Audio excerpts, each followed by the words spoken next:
పరిపాలన ఎలా ఉంది బాబాయ్ జగన్ గారిది? జగన్ గారి పరిపాలన సూపర్ అండి, సూపర్, మామూలుగా కాదు. సంక్షేమ పథకాలు నాకు పింఛన్ వస్తుంది, మా ఆవిడకి చేయూత,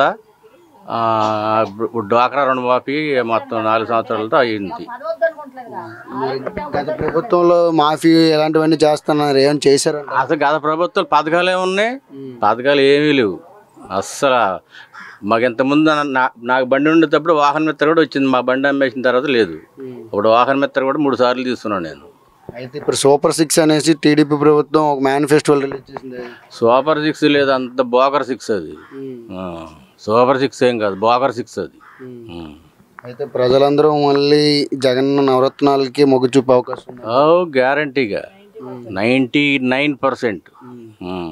అయితే దేవినేని అవినాష్ గారు ఇక్కడికి వచ్చి ఎలా వర్క్ చేశారండి? ఆయన వర్క్ ప్రతిదీ ప్రతి ఇంటికి తిరిగి మీకు ఏ సమస్యలు అన్నీ కనుక్కొని ఆ సమస్యలన్నీ అన్నీ నెరవేర్చాడు ఆయన అవినాష్ గారు. అయితే మళ్ళీ ఎవరు వస్తే ఈ కట్ట ప్రాంతం కానీ తూర్పు నియోజకవర్గం కానీ బాగుపడుద్ది అంటారు? అసలు ఆంధ్రప్రదేశ్ మొత్తం జగన్ గారు వస్తేనే బాగుంటుంది. ఇక్కడ ఎమ్మెల్యేగా అవినాష్ గారు మొత్తం ఆంధ్రప్రదేశ్ రాష్ట్రం అంతా బాగుపడాలంటే మళ్ళీ జగన్ గారే రావాలా.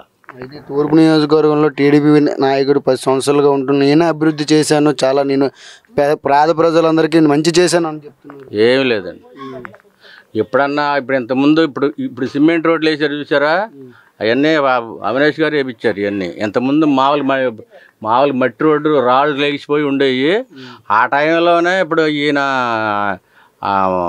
ఆయన పేరేంటిది కాదు ఇంతకుముందు ఇప్పుడు ఆయన ఎమ్మెల్యే గారు ఎవరు మనకి, అదే గద్దెరామారావు ఉన్నప్పుడు మామూలుగా అప్పుడు గోడ కట్టల, ఇప్పుడు రిటర్నింగ్ వాళ్ళు కట్టినప్పుడు ఆయన వచ్చి ఎప్పుడన్నా ఒకసారి ఏదో గిలిహారి పెట్టి వెళ్ళిపోవడమే. కానీ ఇదిగమ్మ మీకు పలానా టైంలో మీకు రిటర్నింగ్ వాళ్ళు కడతాము, ఇది చేస్తాం ఊరినే చెప్పడం వరకే కానీ ఎప్పుడు చేయలే. జగన్ గారు గవర్నమెంట్ వచ్చిన దగ్గర నుంచే ఆయన ఇప్పుడు శంకుస్థాపన చేసాడు, ఆయనే ప్రారంభం చేసాడు మొత్తం 2 వాళ్ళు. అది అయితే ఈసారి దేవినేని అవినాష్ గారికి ఎంత ఓట్లు మెజారిటీ వచ్చే అవకాశం? మామూలు ఇప్పుడు దగ్గర ఒక 20-30 వేలు మెజారిటీ వస్తుంది ఆయనకి. జగన్ గారికి ఎన్ని సీట్లు వచ్చే అవకాశం ఉందండి? జగన్ గారికి 165 సీట్లు వస్తాయి, 165 వస్తాయి. 175 కాకపోయినా 165 గ్యారంటీ. మరి కూటమితో వస్తున్నారు కదా, ఏమైనా ఇబ్బంది? కూటమి అంత వేస్ట్ కూటమి అది. వాళ్ళు ఇంతకుముందు 2014లో కూడా అదే కూటమి ఉంది.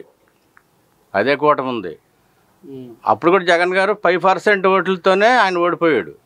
ఇప్పుడు 2019లోనే ఆయన అన్ని హామీలు, ఇప్పుడు పాదయాత్ర చేసినప్పుడు అన్ని హామీలు ఇచ్చింది. ఇదిగో నేను వస్తే ఇది చేస్తాను హామీలు ఇచ్చాడు.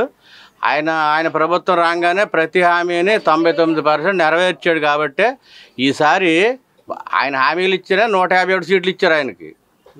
అప్పటికి ఇప్పుడు ఏమి అవన్నీ చేయలే ఆయన. ఇగో నేను వస్తే ఇది చేస్తాను హామీ ఇచ్చినందుకే 151 ఇచ్చారు. ఇప్పుడు అన్ని హామీలను నెరవేర్చాడు కాబట్టి ఇంకో 10-15 దాకా పెరగచ్చు. 165, 167 ఈజీగా వస్తాయి.